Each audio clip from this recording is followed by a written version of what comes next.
अभिनंदन समारोह की अध्यक्षता कर रहे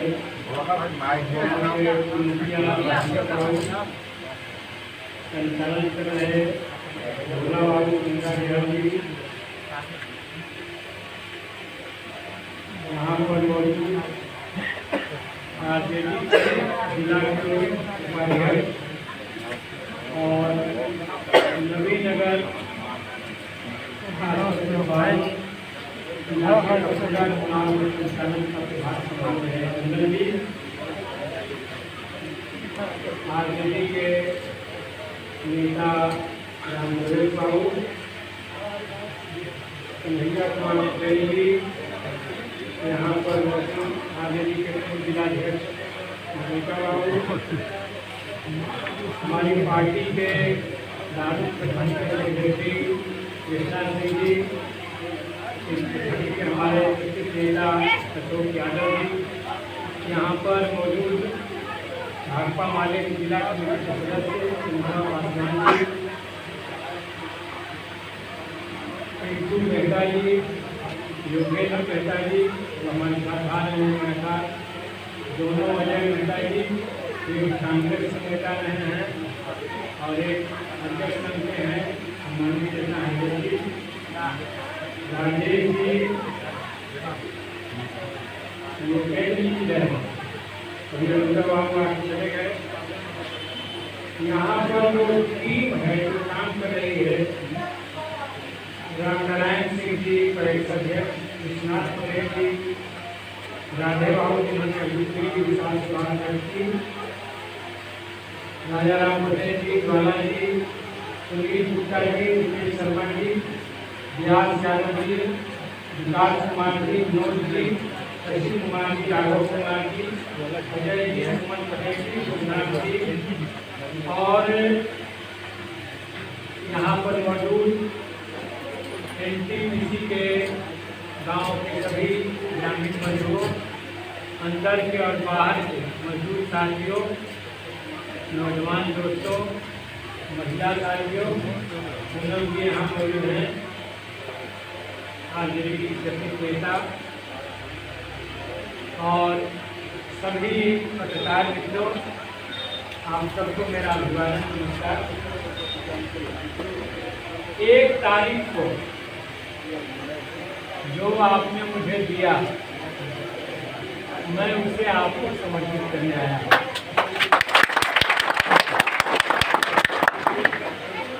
शपथ ग्रहण हो गया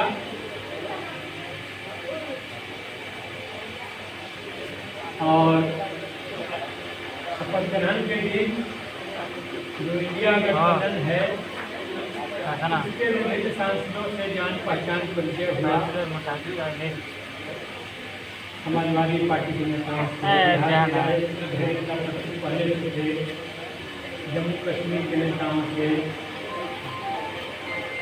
दक्षिण के कई नेता हैं आदिवासी संगठन राजस्थान का बड़ा से हैं कई युवा सांसदों से महिला पुरुष दोनों 26 और 27 साल हमने उनको खास तौर पर बधाई दी कि आप भी लोग भारत के भविष्य तो ये हुआ पार्लियामेंट के भीतर आपकी बात उतना शुरू हो गई। राष्ट्रपति के अभिभाषण पर हमने 10 अमेंडमेंट पेश किया उसकी कॉपी में ले आया और आपको पढ़ के सुनाना चाहता हूँ। ये मौका मिलेगा इस पर तो पार्लियामेंट के अंदर बोलूँगा। देश स्तर पर जातीय जनगणना के अनुरूप आरक्षण की व्यवस्था, बेरोजगारी की समस्या, महंगाई की समस्या, किसानों के फसलों की लाभकारी कीमत, इंद्रपुरी जलाशय निर्माण, बिहार राज्य को विशेष राज्य का दर्जा देने, बढ़ते पर्यावरण संकट की वजह से बिहार समेत उत्तरी भारत में हजारों लोगों की लू लगने से हुई मौत, एनटीपीसी समेत औद्योगिक इलाकों में ग्रामीण क्षेत्रों में बढ़ते प्रदूषण पर रोक, कोरोना काल में संबंधित स्टेशनों पर ट्रेनों के ठहराव पर रोक को हटाने, ये 10 मांग देना था। 10 मांग लिखकर दिया है। राष्ट्रपति का अभिभाषण राष्ट्रीय स्तर का होता है, उसमें पढ़ने में आपकी बात भी है, लेकिन उसको उठा दिया है और बोलने का मौका मिलेगा तो मैं इस किताब से बोलूँगा। इसलिए आपकी आवाज़ कोई दबा नहीं सकता है। दूसरा मैं आश्वासन देना चाहूँगा, यहाँ पर पहले आगे समतल खेत था, अब गलती पुल बन गया, वहाँ पर भी मीटिंगें हुई हैं किसानों के साथ। पुरानी कमेटी के सब लोग हैं, आज के स्वागत हैं। और आपने इस चुनाव में मतलब उन तमाम लड़ाइयों को फिर से जीवित होते हुए देखा और आपकी लड़ाई हमारी जीत के साथ साथ ढेर सारे किसान आंदोलनों की जीत हुई। देश भर से बधाइयाँ आई, उम्मीदें रखते हुए कि अब योगेंद्र जी ने फोन किया, मेधा पाटकर ने फोन किया, राकेश टिकैत ने फोन किया कि चलिए आप पार्लियामेंट आए हैं तो हम सब लोगों के सवाल पार्लियामेंट में उठेंगे। तो इसलिए कोशिश करेंगे।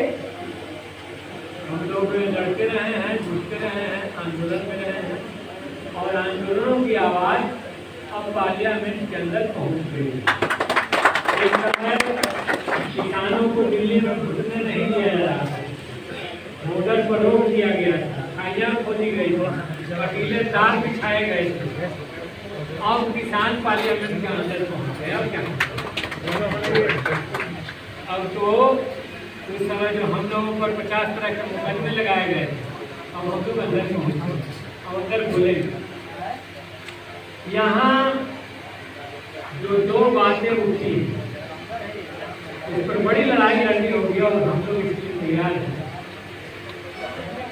मोदी जी ने अपने दूसरे कार्यकाल में कंपनियों को 2 छूट दी। एक पॉल्यूशन कंट्रोल के मामले में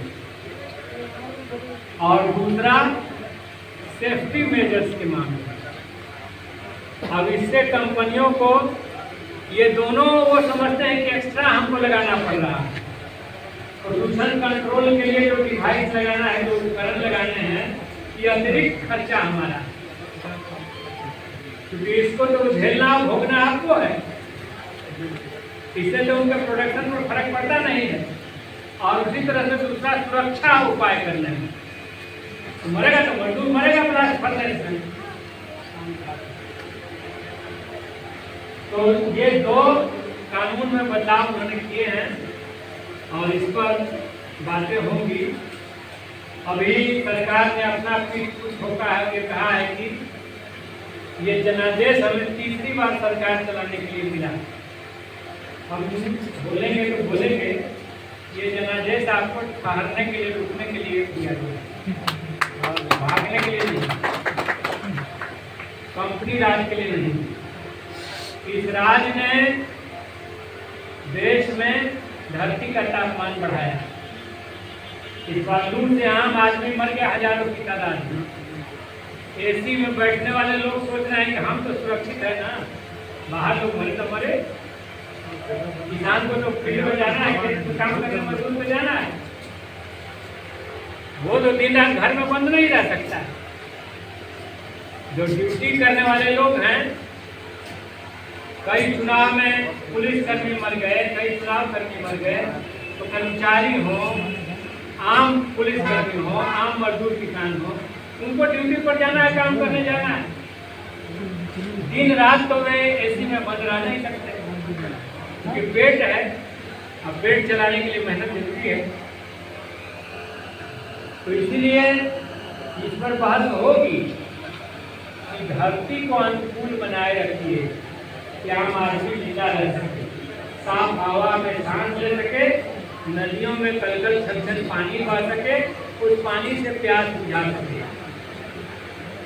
धीरे धीरे इनकी लगातार इतनी लालच बढ़ती जा रही है कि देश का हर चीज इनके हाथ में सौंप देना चाहते हैं, अंबानी अडानी के हाथ में।